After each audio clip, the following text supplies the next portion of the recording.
Zero Academy.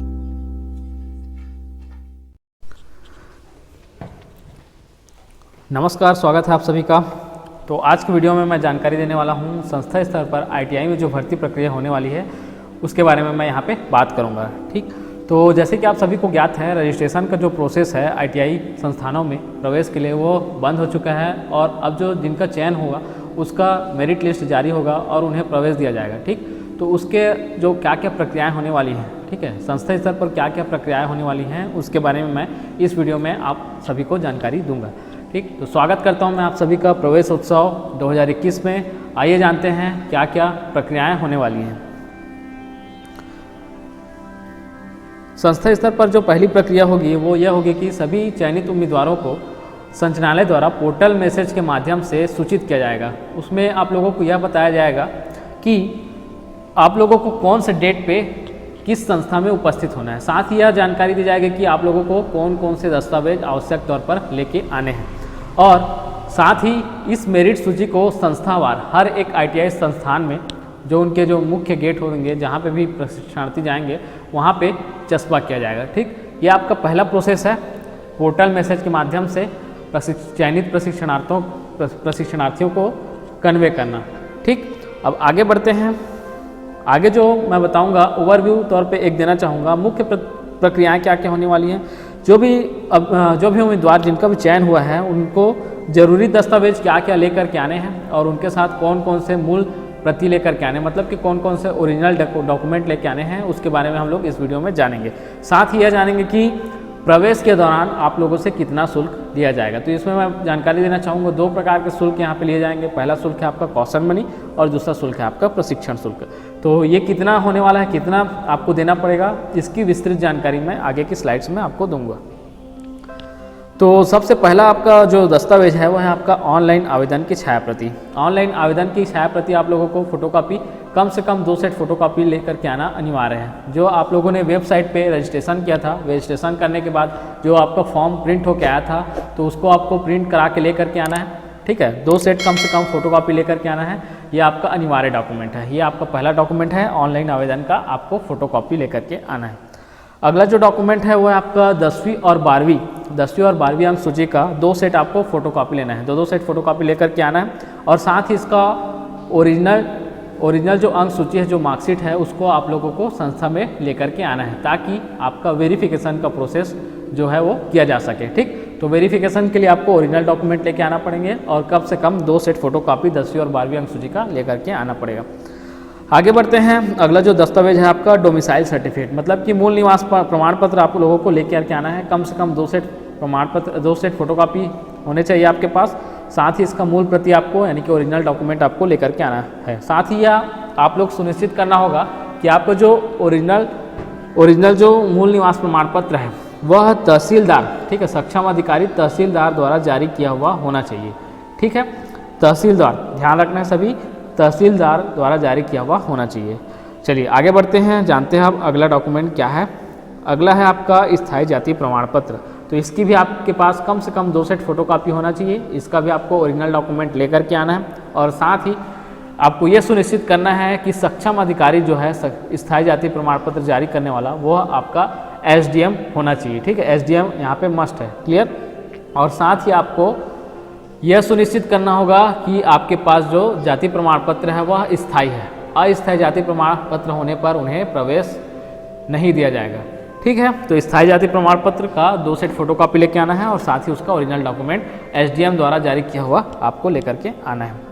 आगे बढ़ते हैं। अब देखिए अगला जो है आपको अपना पासपोर्ट साइज फोटो लेकर के आना है। कम से कम 5 सेट फोटो लेकर के आना है और यह ध्यान रखना है कि उसमें आपका नाम अंकित होना चाहिए और आपका जो नाम है वह 10th की अंक सूची के अनुसार वहाँ पे आपको मेंशन करवाना है। ठीक, आगे बढ़ते हैं। अगला जो दस्तावेज है, जो भी आपका ट्रांसफ़र सर्टिफिकेट होता है, जहाँ भी आप लास्ट तौर पे पढ़ाई करते हैं, जहाँ भी आप अंतिम तौर पे पढ़ाई किए हों, चाहे वो किसी स्कूल में पढ़ाई किए हों, चाहे वो आप किसी यूनिवर्सिटी, किसी कॉलेज, जहाँ भी पढ़ाई किए हों, वहाँ से जो आपका ट्रांसफ़र सर्टिफिकेट दिया जाता है तो वो आपको ओरिजिनल प्रति में यहाँ पे सबमिट करना अनिवार्य है। ठीक, तो ट्रांसफ़र सर्टिफिकेट आप लोगों को लेकर के आना है 2021 का। अगर 2021 का टीसी किसी के पास नहीं है, मान लीजिए किसी का टीसी है 2016 का और 2016 से 2020 तक वो कोई अन्य शैक्षणिक गतिविधियों में इन्वॉल्व था, ठीक है। तो उसे उन शैक्षणिक गतिविधियों का अंक सूची टीसी के साथ आप संलग्न करना पड़ेगा, ये आपका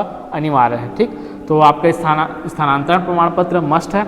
और साथ ही साथ अगर कहीं गैप हुआ है, ठीक है, जैसे 2016 में कोई पास किया है और 2016 से 20 तक अगर खाली बैठा है, घर में कुछ नहीं कर रहा है, तो उसको गैप प्रमाण पत्र बनवाकर संस्था में सबमिट करना पड़ेगा, ठीक। आगे बढ़ते हैं। अब जानते हैं हॉरिजॉन्टल कैटेगरी प्रमाण पत्र के बारे में। अगर किसी उम्मीदवार का चयन इस कैटेगरी के अंतर्गत हुआ है, हॉरिजॉन्टल कैटेगरी के अंतर्गत हुआ है, हॉरिजॉन्टल कैटेगरी अर्थात कोई प्रशिक्षणार्थी विकलांग है या फिर कोई विभागी है, मतलब कि ITI संस्था में उसके मम्मी या पापा या फिर कोई काम करते हैं, तो अगर उस स्तर पे आपका चयन हुआ है तो उसके लिए आपको संबंधित सक्षम अधिकारी से, ठीक है, हॉरिजॉन्टल कैटेगरी होने का ओरिजिनल प्रमाण पत्र यहाँ पे संलग्न करना अनिवार्य होगा, ठीक। तो विकलांग और विभागी के लिए संबंधित प्रमाण पत्र आप लोगों को ओरिजिनल प्रति में लेकर के यहाँ पे उपस्थित होना है।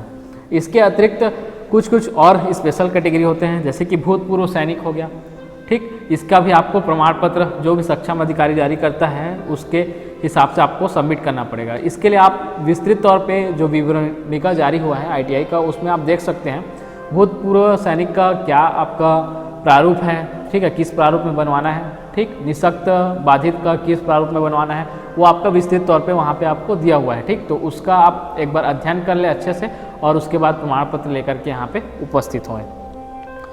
अगला हम लोग जानते हैं, आपको अगला जो डॉक्यूमेंट लेकर के आना है वो आपका आधार प्रमाण पत्र का फोटोकॉपी। तो कम से कम आपको 2 सेट फोटोकॉपी लेकर के आना है और इसका मूल कॉपी लेकर के आना है, मतलब कि ओरिजिनल आधार कार्ड लेकर के आना है वेरिफिकेशन के पर्पज़ से। साथ ही आपको यह ध्यान रखना है कि आधार कार्ड में आपका जो नाम और जन्म तिथि है वो 10वीं की अंक सूची के अनुसार होना चाहिए। अगर नहीं है तो उसे चॉइस सेंटर में जाकर सुधार करवा लीजिए और वहाँ से जो पावती मिलता है उसे यहाँ पे लाके दिखा दीजिए।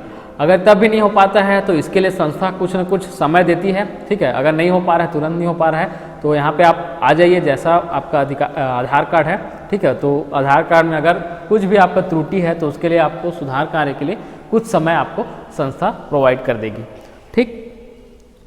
अब आगे बढ़ते हैं। अब आपको यहाँ पे राशन कार्ड की भी छाया प्रति लेकर के आनी है, कम से कम 2 सेट छाया प्रति लेकर के आएँ, मतलब कि फोटोकॉपी लेकर के आएँ और साथ ही इसका मूल प्रति आपको लेकर के आना है। ये आपका गरीबी रेखा के अंतर्गत जो आते हैं उनका जो राशन कार्ड बनता है उनके लिए है, ठीक। अब आगे बढ़ते हैं, ठीक है। अब यहाँ पे आय प्रमाण पत्र भी आप यहाँ पे संलग्न कर सकते हैं, ठीक है, जिनको भविष्य में, ठीक है, ITI में प्रवेश के बाद अगर कुछ छात्रवृत्ति लेना हो, ठीक है, तो वो अपना प्रवेश के दौरान आय प्रमाण पत्र यहाँ पे संलग्न करें।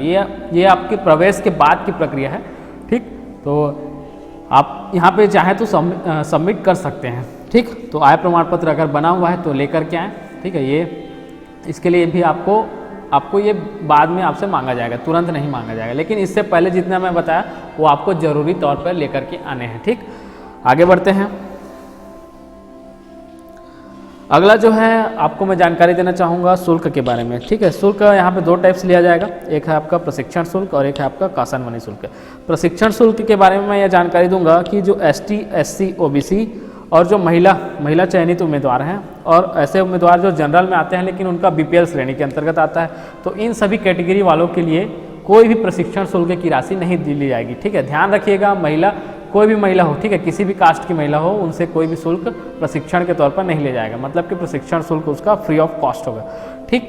केवल और केवल शुल्क जो पे करेंगे वो आपके जनरल के उम्मीदवार ही पे करेंगे। तो जनरल के ऐसे उम्मीदवार जो 1 वर्षीय व्यवसाय में प्रवेश किए, जैसे कि सीट मेटल हो गया, डीजल मैकेनिक हो गया, इसमें अगर आप प्रवेश लेते हैं तो वो 1 वर्ष के अंतराल का होता है, तो उसके लिए आपको 1000 रुपये की राशि देनी होगी, ठीक। और अगर 2 वर्षीय व्यवसाय में प्रवेश लेते हैं, जैसे कि टर्नर हो गया, इलेक्ट्रीशियन हो गया, तो इसके लिए आपको 2000 रुपये पटाना होगा, लेकिन आपको प्रवेश के समय 1000 रुपये ही दे होगा।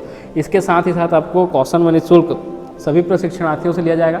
जो भी चयनित प्रशिक्षणार्थी हैं उनको 50 रुपये सबमिट करना पड़ेगा, ठीक। तो कौशल मनी मस्ट है चयनित उम्मीदवारों के लिए, और प्रशिक्षण शुल्क में मैं जैसे जानकारी दिया उस हिसाब से आप लोगों से लिया जाएगा, ठीक। तो आज के वीडियो में इतना ही। आगे कोई भी जानकारी के लिए हमारे चैनल से बने रहें। धन्यवाद।